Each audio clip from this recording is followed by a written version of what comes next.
Good morning, this is Marks from the Bible in 1 Year. Today we're going to look at Exodus 24. The chapter opens with God calling Moses along with Aaron, Nadab, Abihu, and 70 of the elders of Israel to come up the mountain, but with a distinction. They are only to worship from a distance, while Moses alone may come near to the Lord. Already a pattern is being established. Access to God is real, but not yet fully open. There is closeness, but also separation. Moses then returns to the people and delivers all the words and laws God has spoken. The response of the people is striking in its unity and confidence. All the words which the Lord has said, we will do. We can see that there is no hesitation, no questioning, just wholehearted agreement. Yet, as the broader story of Israel reveals, this declaration is sincere but fragile. It shows the human tendency to overestimate our ability to remain faithful without divine help. Moses writes down everything the Lord has said. This is significant because it shows that God's covenant is not based on shifting feelings, but on revealed recorded truth. Then he builds an altar at the foot of the mountain and sets up 12 pillars representing the 12 tribes of Israel. The altar represents God, the pillars represents the people. What we see here visually captures the covenant relationship being established.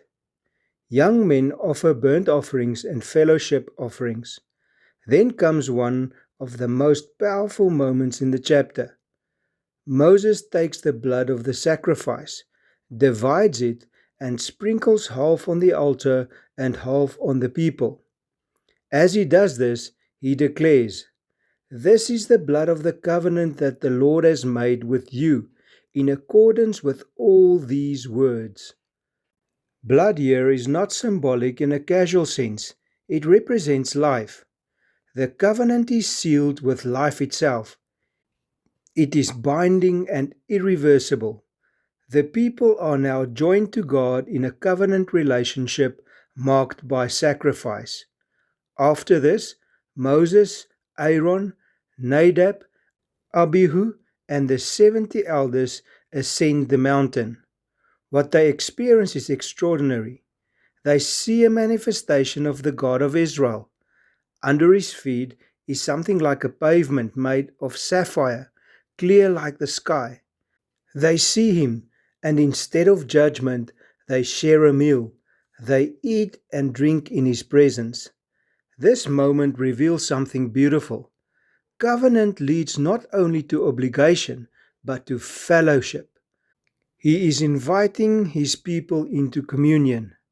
Moses then goes further up Mount Sinai, where he remains for 40 days and 40 nights as the glory of God covers the mountain like a consuming fire. So how do we apply Exodus 24 in our lives today? First, it reminds us that relationship with God is based on covenant, not casual interest. Israel didn't just hear God's word, they committed to it.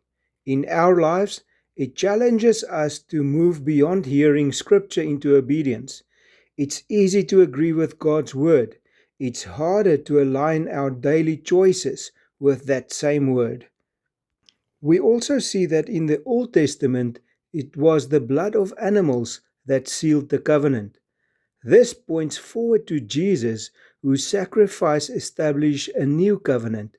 And just as the people were covered by the blood, believers today stand in relationship with God through the blood of Christ.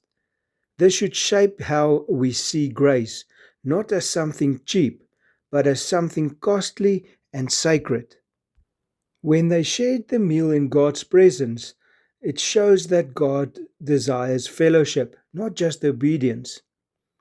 For us in Christianity today, it's not only about following rules, it's about knowing God personally, having relationship with Him.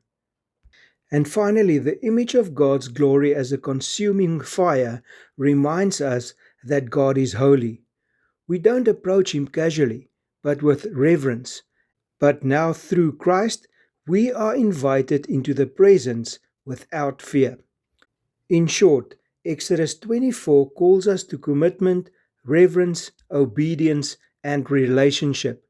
It shows that God's desires is not just to give commands, but to draw His people into covenant and to fellowship with Him. For us, it's a reality that finds its fullest expression in Jesus. Have a blessed day.